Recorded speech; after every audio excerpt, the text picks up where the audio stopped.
We've all been there. You've just gone to a certain place at a certain time on a certain date, done a special thing, and the thing you suspected would happen has just fucking happened. Not to mention the fact that you've just seen whatever the fuck that lives in your mirror, been told in detail how you're going to die, and a highly demonic and invincible thing has been summoned and is heading towards you.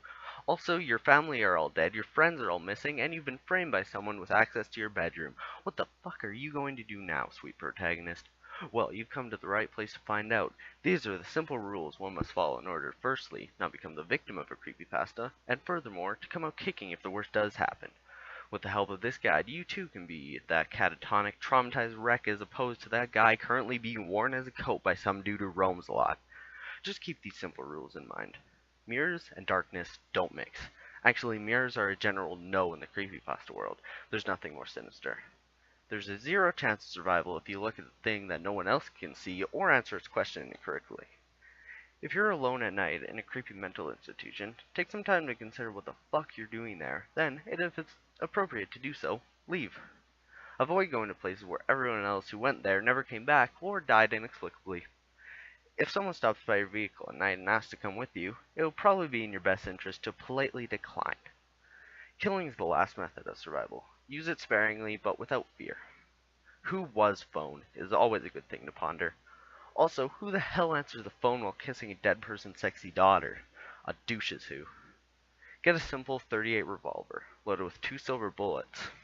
If you really feel there's no chance coming out alive in this situation, take one shot at whatever's threatening you. If this doesn't work, you still have the last shot to become a hero with.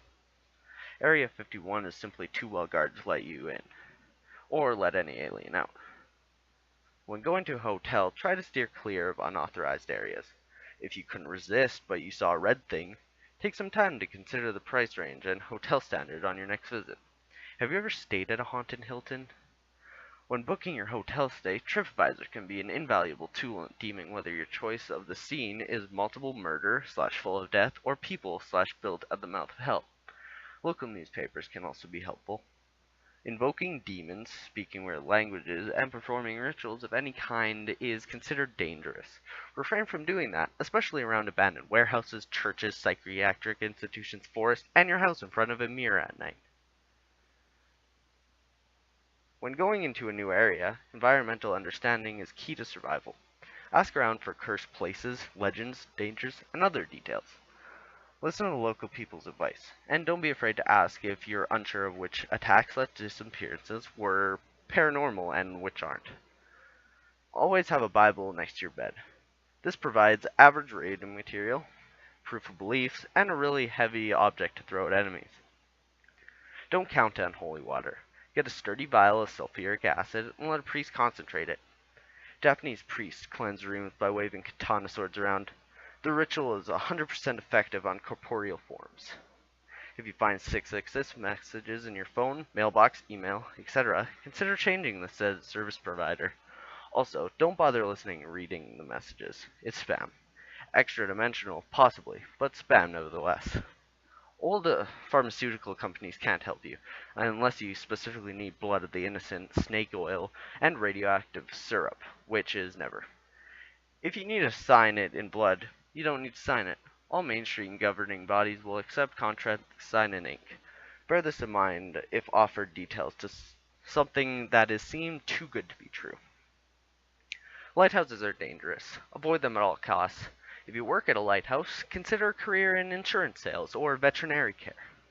There's simply no reason to listen to music that causes suicidal tendencies, or to watch films that have had strange / disastrous consequences. If you like to plan ahead and have some money, buy your auntie and uncle a house in Bel Air. Nothing can harm you, no matter how scared your mother is. Secret, secluded, untouched places in old buildings are left untouched for a reason. Pioneers never say die, but in fact, they do have an unusually high mortality rate. Before you start swimming in the ice-cold waters of a murky lake in the center of a dark forest at midnight, ask yourself, do you really want to travel in an ancient, terrifying city? If the answer is no, then stay at home instead, and watch whatever quality programming is available on Cinemax.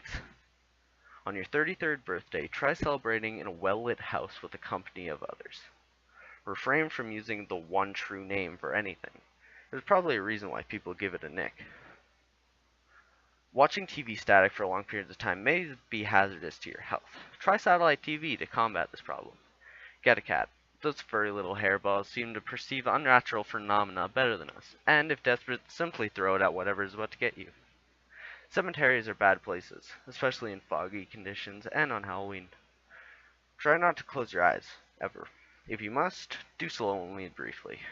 If you're chanting, run until you're out of earshot.